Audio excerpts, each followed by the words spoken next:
Everyone tells you the moment you finally get your child's autism diagnosis, you're supposed to feel relieved, like you've unlocked some secret level somewhere where everything around you is all about to make some sort of sense. But here's the thing, I didn't feel relieved. I felt lost, I felt angry, I felt betrayed even.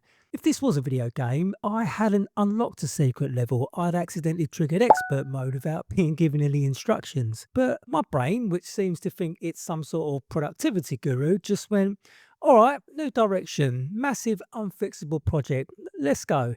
Great. I mean, that's the kind of motivational talk I give myself at 3 o'clock in the morning when I'm crying into a Kit Kat. You see, nobody talks about that first wave of resentment. Not at your child, never at your child, but at a system that makes you fight for a label just so that someone's going to listen. At the way that people's tones shift once the word is out, and at the way that the future suddenly starts to feel like a riddle written in a different language. And there I was, sat in the car park after the diagnosis meeting, thinking, great, I can just about process a meeting. How the hell am I going to manage a child's lifelong condition? But this video isn't about blame or guilt. It's the unfiltered version of what those first few weeks after a diagnosis looks like. The 5 things that I absolutely hated about Zach's diagnosis. Each one teaching me a valuable lesson, but not before it broke me a little first. So let's get on to the first one. But before I go any further, slight spoiler, there is going to be a lot of me pretending I'm okay whilst I'm quietly stress eating into a packet of biscuits late at night. Number 1. The paperwork that made my Zach sound broken. The paperwork nearly finished me. Page after page asking for examples of everything that Zach couldn't do. Every delay, every missed milestone, every meltdown. Honestly, diagnosis documentation is like a stand-up routine where the jokes are your deepest fears. And there's a silent pressure in those forms. You've got to make it sound bad enough just so that somebody somewhere is going to decide that you and your family qualify for help. And it's brutal because my Zach, he's bright, he is endlessly curious, he's hilarious, but there's no box on the form for any of that. I remember sitting at the kitchen table rewriting sentences trying to make them land harder, thinking, well, maybe I should just hire someone who can write this stuff out better than I can, but that just felt wrong. It felt like I was betraying my child just to open the door, and the shame of reducing him to bullet points, well, that really stuck with me. But here's the truth that I finally landed on. The paperwork doesn't define him. It exists simply to prove struggle, not identity. The system wants data, but I and we as parents, we want understanding, and the two are inherently different things. But just when I thought the forms were the hardest part, the stares started happening. Number 2, the stares and the stories people told themselves. Every public moment became an uninvited performance. That meltdown in the supermarket, oh yeah, I mean, you bet there were people there getting their front row seats, crossing their arms and judging me as a father. I could almost hear them quietly whispering in their own heads, why can't he control his kid? And meanwhile, there I am, crouched beside a little human whose nervous system is short-circuiting, trying to project endless authority, which, if you know me, you'd know is hilarious in itself. And I used to feel that surge of heat in my chest, that mixture of embarrassment, of anger, of the need just to vanish. But when you're the parent of a neurodivergent child, you learn to swallow your reactions fast. You see, our children read every micro expression on our face like some sort of radar, so we end up masking too, but we're doing it to keep them safe. The loneliness comes next. You stop mentioning tough stuff in the parenting group chat because every story that you need to tell needs a 20-minute backstory that you just haven't got the energy to type out. You stop going to birthday parties because the energy cost is brutal. You slowly become invisible. But what hit me the hardest wasn't the judgment, it was the pity. People would lower their voices and tell me how good I'm doing, as if I'm surviving some sort of tragedy instead of raising a brilliant, beautiful child. You see, judgment angers you and pity, it erases you. Both together, they dehumanize you and your family quietly, bit by bit. But eventually, I realized something. You see, people fill silence with stories, and most of those stories are just nonsense. And the only thing that matters is a story that your child hears from you. So I started small. When someone stared during a meltdown, I'd say calmly, he's not naughty, he's just overwhelmed. And sometimes I'd say that in my head. I wouldn't say it out loud, but I'd make sure that I'd say it. And that little bit of rebellion, for me, that completely flipped the script, and it reminded me just who I'm speaking for. Number 3, the grief for the future I imagined. Nobody warned me about the grief. You love your child completely, yet there's this ache for a future that you once imagined, the one that you thought you were heading towards, the birthday parties without anxiety, the carefree school runs in the morning, the first sleepover.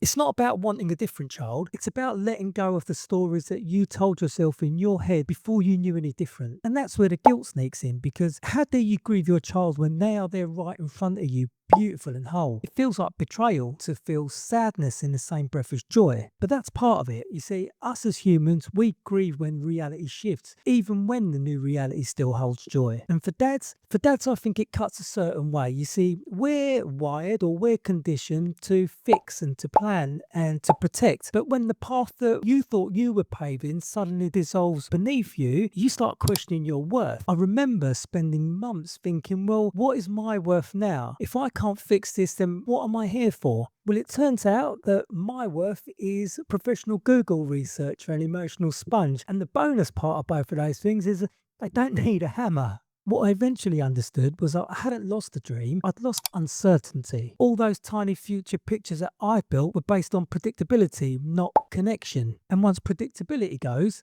you just lose the illusion of control more than anything. Parenting a neurodivergent child, it turns out, is like trying to navigate a new country without a map. The signs look familiar, but they're all pointing in different directions, and the GPS keeps trying to recalculate every 5 minutes until you stop fighting it and start to enjoy the scenery. For me, the turning point came quietly. One evening, Zach just came up beside me and plonked a toy dinosaur on my lap. No words, just silent as ever, just connection. No label, no diagnostic lens, no fanfare. And in that moment, I stopped looking for the normal milestones to chase. You see, acceptance for me wasn't a single decision, it was the slow fading of comparison. It was realising that my road might twist a little differently, but it's definitely a road still worth walking. And then came the one thing that I really didn't expect to hate. Number 4, the reliance on a system that doesn't really see you. I never realised just how much the parenting of a neurodivergent child involved chasing strangers for help. Forms, meeting, waiting lists that seemed to start again with every professional. And every part of it just made me feel powerless. It's this strange kind of dependence. The people holding all the answers keep swapping desks before you even learn their name. And I think being a dad made it worse, because most of the spaces that I would walk into were filled with mums comparing occupational therapy notes, and there I was pretending to know what I was doing. I basically felt like a spy who had forgotten his password. You end up feeling like a visitor in your own story, the odd one out at the SEN review, or the quiet bloke drowning in a sea of clipboards. And part of me hated needing the system at all. I thought I could just work harder, research more and master everything. But the truth is, you can't self-diagnose in a world built on paperwork. And then every interaction that I had that stomach drop moment where I went away wondering just how desperate I actually sounded. You know, was I there advocating or begging? The line between both of those things just blurs really quickly. And of course, there's the fear of being seen as, that family, the needy ones, the difficult ones, the constant emailing ones. So you half-tone your messages trying to sound calm when inside you're really panicking. The emotional editing of it all is its own full-time job. And the whole thing, it shook our marriage at first. We were both stretched and resentful, chasing referrals and missing calls and taking turns to hold each other together. The burnout of it all just felt relentless. But somewhere in the chaos, we stopped fighting it separately and started facing it together. And that's when things really shifted. You see, it turns out that shared frustration really does bring you closer together. And here's the insight that changed everything. Systems don't build communities, people do. The best advice and the most comfort that I got wasn't from offices full of professionals, it was from other parents online. Midnight comments, open DMs, YouTube videos where somebody was brave enough to say the whole thing that I was too scared to voice out loud. And that is how I learned to parent out loud again. So if you're a dad watching this, feeling like you're failing because you're not sat in the parenting forums printing out therapy schedules, you're not failing. You're learning in your own language, just like I did. And yeah, sometimes that language is YouTube, sometimes it's Reddit, sometimes it's TikTok, but it all counts. Every bit of it. Now the fifth thing is the one that still catches in my throat. Number 5. The uncertainty that never fully leaves.